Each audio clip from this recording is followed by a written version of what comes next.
વાવથરા જિલ્લાના સરહદી વિસ્તારમાં આવેલા ગણેશપુરા ગામની સીમમાં માઇનોરેક કેનાલમાં ભંગાણ સર્જાયું છે। આ ઘટનાને કારણે ખેડૂતોના ખેતરોમાં કેનાલનું પાણી ફરી વળ્યું હતું, જેનાથી ઊભા પાકને વ્યાપક નુકસાન થયું છે।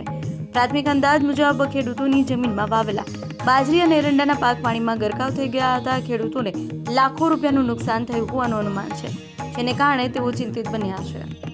રાત્રે આ કેનાલનું પોટી તૂટી ગયેલ હોવાથી આ ખેડૂતને ખૂબ જ ભારે નુકસાન થયેલ છે।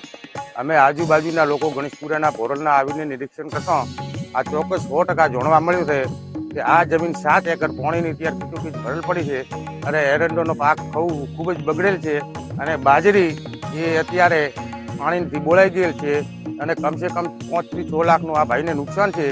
તે હું આગળ નમ્ર વિનંતી કે સાહેબ શ્રીને આ ભાઈને વળતર આપવા વિનંતી। નરસિંહભાઈ રાઠોડ।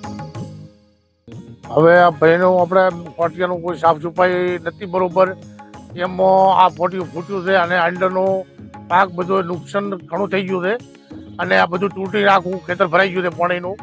કે હવે લાખ રૂપિયાનું નુકસાન છે, અત્યારે હવે શું કરવું એની કોઈ અહીંયા કોઈ સફાઈ નથી, એટલે એને કારણે પાણી ફૂલ મેળ દીધું અને 2 બોટા જમીન આખી ભરાઈ ગઈ છે અને આખું પાક બગડી ગયું આખું અંદરનું બધું।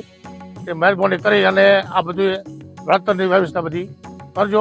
અને આ લોકો અમે બધા ચેક કરો તો બધું તૂટી ફૂટી બધું કમ્પ્લીટ ઘણું નુકસાન થઈ ગયું છે તે બધું